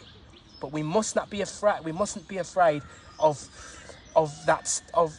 embracing that of the other half of the being, which is of the sex. If we don't have any children, if our knowledge, if we get right brain theosophy knowledge, we will means that we will not have any kids, and we will not be able to reproduce, and no more souls will be able to come through here. Yeah, because when a child comes, it's not easy. Sleep up all night. You try and breastfeed a child. You see, yeah. We do it. Yeah.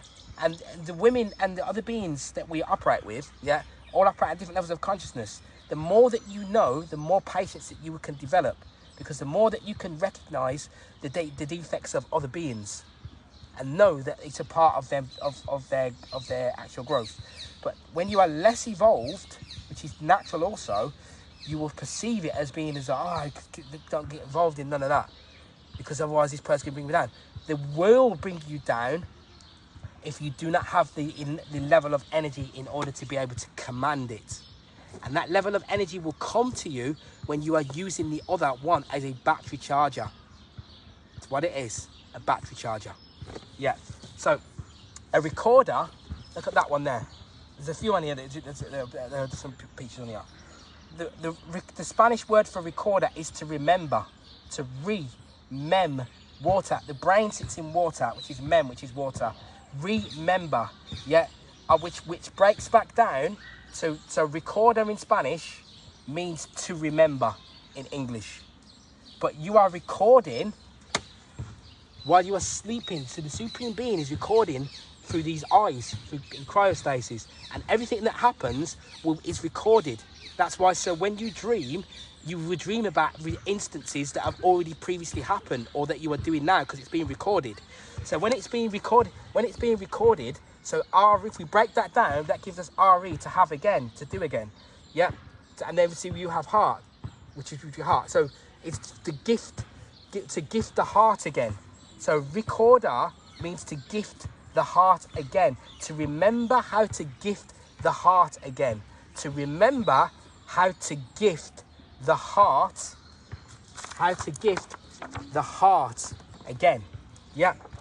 And then touching on that, and that's why core in Latin is heart, and corazon in Spanish is heart. But if you take the word core, at its core, root, the core of the apple, you will find the core of the apple, you will find the heart of the core of the apple. If you spin that round, it will be your rock. You are my rock. My rock is 3, 6, and 9. My rock is 3, 6, and 9, which is the spirit octave, because that rock and spirit octave will always forever be present. It is always going to be there. And that's why here, I is nature. Nature is I. The ego is 9. You are I, which is the ego, which is 9. But the super ego is going to be coming back, which is the super ego is the ego that resides within, which is the one that operates from the perspective of the Supreme Being. That is when this movie is completed. It's being completed, and we are completing it. Right. So in your spine, you have 31 spine pairs. You also have an 8 in your spine. There's an 8 within the spine. Yeah, we will find that within it there is an 8 that is within that is there within the spine. Right. I've just pull it up on here because I thought I might have had it. I think I did. Right. Yeah, I didn't anyway. But anyway, yeah. So within the spine, you will find that there is an 8 that is operating. That is there. Yeah. It's an 8. Yeah, and it operates as a splitting. It splits. Yeah, but it's an 8, it's an H, which is a H, which is this 8, right? But the 31 spinal pairs that resided within the spine. Following that, Portuguese IR, which is heat again, which is IR radiation. IR, which is 9, equals means go. IR in Portuguese means go. Go is 13, which means to go, because when you transmute, you go. You are going somewhere, because what you are doing is you are transmuting. So because you are transmuted, you have now gone somewhere. So Aleister Crowley will tell you, do what thou wilt shall be the whole of the law. Love is the law. Yeah, because you do what thou wilt by operating by you've got to do the universe's will. Yeah, but you are doing that with love being the law and love under will. Yeah, so when love is the law, but love can only be born when the intimate child is born, and that intimate child is born through sex magic. That intimate child is born through practicing sex magic, which is through deep meditation, through using the yoni as a portal, and by learning the practices, by learning how to the physical practice of how that is actually done, which it takes lots of time and practice. Yeah, in a meditative state. Yeah, in order to bring forth the intimate child. When the intimate child becomes born, this then means that the supreme being becomes active in this physical, yeah, and the game becomes complete outside of here. And it means that when you wake up from out of this dream, you can walk back into the reality of total perfection and paradise. There we have it. So again, peace, love, and centeredness, and we'll see you on the next one. Might even do a part 2 on this one. Much love.